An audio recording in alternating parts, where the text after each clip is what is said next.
As some of you guys may know, last year I had an opportunity to shoot VPA's broadhead products. One of the products that I used was the VPA Omega in 200 grains. So today I'm going to go over the things that I really liked, the things that I didn't like as much, and then how it performed for me in season. And we're going to shoot a deer shoulder that I've had stacked away in the freezer for a couple of years now, just sitting at the bottom of the freezer. I found it the other day, and it's going to be a great test media to see what this broadhead actually can do on deer-sized game shoulder bones. So we all know that a venison shoulder blade is basically paper thin in the middle, and then it has a rim with some thickness on the outside, getting thicker towards the joint.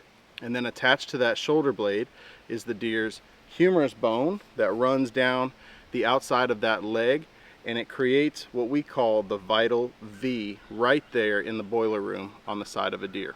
Ideally, all of our arrows would tuck right into that V right there on the rib cage and never contact heavy bone. But unfortunately, deer do move at the shot, and oftentimes that reaction lands our broadhead right into the shoulder blade of a deer. And those shoulder blades are responsible for a lot of heartbreak over the years.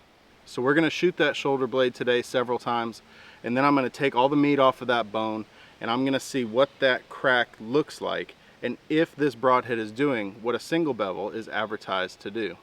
If I can get a couple arrows on that humerus, we'll also see what it can do under heavy bone contact, but all that's going to be at the end of this video, so stick around for that. So I have here with me the set of arrows that I hunted with last fall. These are 580 grains with the broadhead and lighted nock. It's about a 32-inch arrow. My draw length is about 31 inches long. And at my draw length, I'm drawing about 50 pounds on the fingers at full draw. So this is one of the heads that I used last year. You can see me shooting this arrow into the ground several times in one of my videos. Unfortunately, this arrow never did make contact with a deer last fall. But I wanted to show you guys this broadhead to show you the durability of these broadheads, because the only thing this arrow came in contact with last season was the ground, and I was impressed with how well this broadhead handled that with just a few touch-ups throughout the season.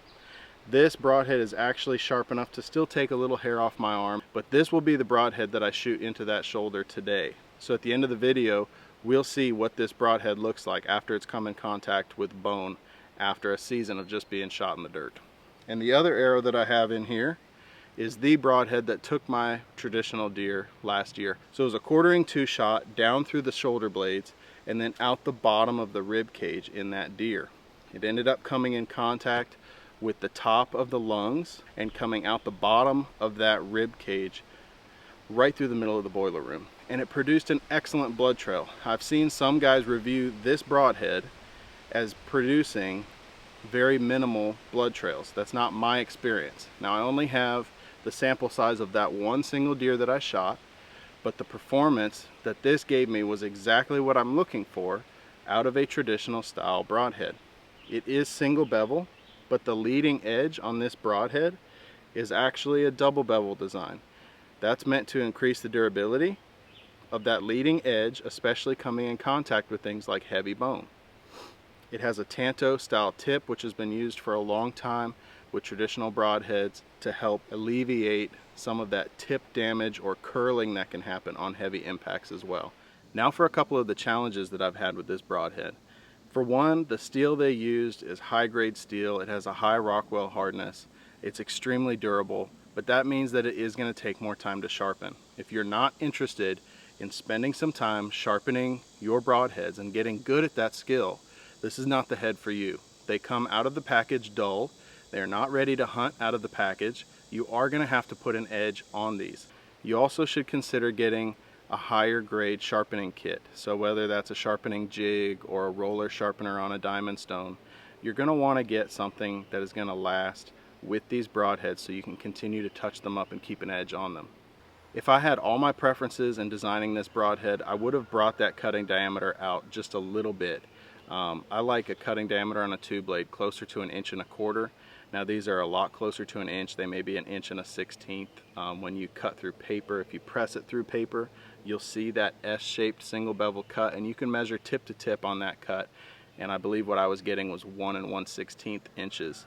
As far as in-arrow flight goes, these flew with my field tips. That's really due more to the actual arrow to bow tune. It has a lot less to do with selecting your broadhead.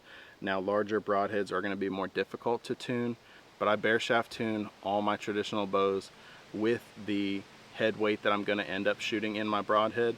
And at the end of that process, these flew right with my field tips. I didn't have to make any kind of adjustments for aiming or anything like that. So flight was not an issue out of this, and that smaller cutting diameter does help with that flight tuning process as well. Now the price point on these broadheads are definitely high. This is a high-end broadhead. This is one of those lifetime purchases. I could take this with me years from now, and as long as I kept it sharp and I didn't slam it into a rock and snap it or anything like that, I can see many years of service on this broadhead. Right now you're getting a 3-pack for about $100. Sometimes they run sales, you can get them a little bit less. And more recently they've designed a VPA Omega that actually comes with a bleeder vane insert. So instead of a 2-blade, you end up getting a 4-blade, and that's a really interesting broadhead. I can see a lot of guys having good success with that design as well. But this 2-blade broadhead really lends itself to penetration. The highlights of this broadhead are really going to be its durability. The overall design of it is just meant to be a tough broadhead that you can use over and over and over again. And you can factor that into the cost on these broadheads as well. Right now out on the market, there's a lot of expandable broadheads offering 3-packs for $60, $50 to $60 for a 3-pack of a broadhead that you can shoot one time. You can pay $100 for 3 of these, and you can use them over and over and over again. So let's get this over here to the range. Let's shoot this deer shoulder a few times with that broadhead and see what it looks like when we're all done. I'm at about 5 yards, and we're gonna shoot one single broadhead over and over and over at this target. Essentially, this simulates maybe a year's worth, a hunting season's worth of service on this one broadhead.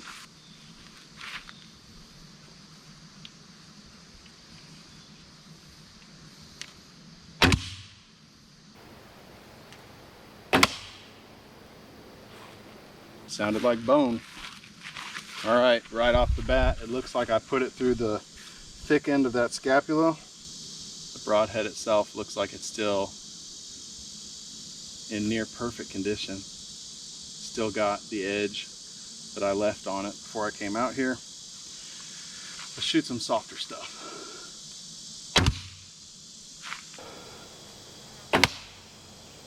You can hear that bone crack every time the arrow goes in there, and the arrow is rotating as it goes through that bone. I'm just shooting into a hay bale on the other side, and this is an old deteriorated hay bale. But I'm still getting 7 or 8 inches of penetration on the other side of this shoulder blade.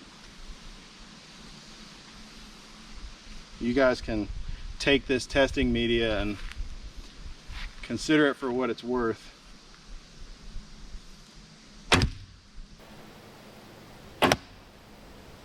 That sounded like a meat hit to me right there in between those bones.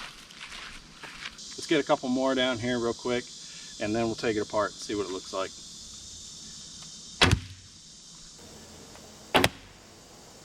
I'm going to try to put one through that thick humerus bone, and we'll call it a day.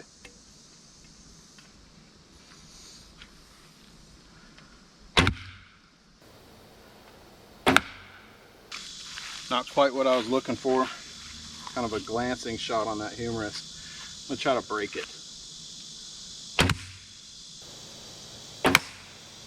That sounded better. All right, that last shot definitely did some damage to one of the edges on this broadhead, but it went right through the middle of that humerus and broke it as well. So I'm going to go ahead and take this apart, cut all the meat off of it, and we'll take a look at the bones in the broadhead in just a minute.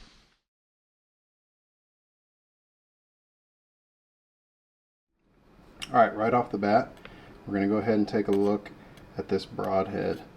You can see right in here, that edge sustained some pretty serious damage. It's got some rolling, a little bit of chipping in there. With some work, you could buff that out, and you could get a grind on there that would still hunt. You could sharpen it up enough to get back outside. But that heavy bone hit definitely did some damage to the running single bevel edge here on this side of the broadhead. Now this other side here is clean. You can see it's still pretty solid, and other than being just a little dull, you could work that to another razor's edge, no problem. You'll notice though that the tip of that broadhead, that Tanto tip, right there where that double bevel design is,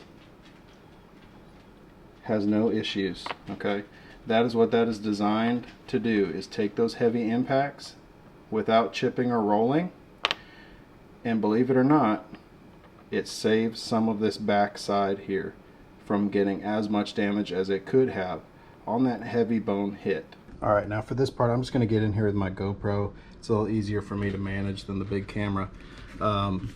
So my very first shot was right up here and split through. You can see this is that joint bone. Okay, my first shot went right through that joint and just took a little piece of that joint off here. Would this have detached the shoulder blade from the humerus? Probably not, but that is still heavy bone that it encountered, and it did great. My main hit on the shoulder blade is right here, and you can see it punched. And in the center, this is pretty typical of what you see from a well-designed single blade broadhead. You can see the S shape. This is the bottom blade right down here, and the top of the blade here, and there is an S-shaped cut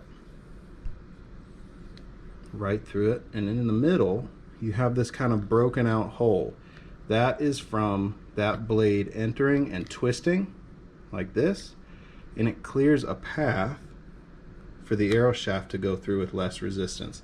So you end up with as much penetration as you could really possibly get with an arrow design through a bone. Now these are thin, okay, I could push this blade through here if I really tried. These are thin bones. What we have over here is the really impressive stuff. So this is that last shot that I took right here, and there's actually daylight through that hole. Okay, this is that heavy humerus. Over here, I believe this was that glancing shot that I took, the second to last shot there, and it didn't really hit down here, it hit up here, and I believe it broke some of that bone right here and put a crack in it, but the main damage is going to be right here. This is the bone marrow. Of course, that's kind of gruesome. Sorry for you guys who don't really want to see that, but this bone is broken in this place, up here. Okay, this shard here is broken. Down here we have another piece. So there's 5 or 6 pieces of bone in here that are all broken. And you can see where that one blade hit here and the other hit over here somewhere. We're going to kind of put that back together. Okay. So this is the path that that broadhead entered in. There's a blade, here's a blade. And that S-shaped cut can still basically be seen through that heavy bone, and it broke a path for that arrow shaft to travel through.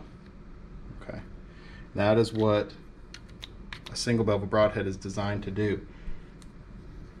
Now that we've seen what it can do here and the level of damage that we sustained here, keep in mind we took 5 or 6 shots on this shoulder blade, simulating 5 or 6 bad shots. Okay, this is not where you want to hit a deer. 5 or 6 bad shots. Each of these shots on a live animal would have been lethal. So you can kind of imagine this is like getting 5 or 6 harvests on bad shots, where a single bevel, well-built broadhead probably saved your bacon. So that's going to do it for today's review video. Let me know what you think about those results. Were those acceptable results for the price point of this broadhead? Personally, I'm very happy with that.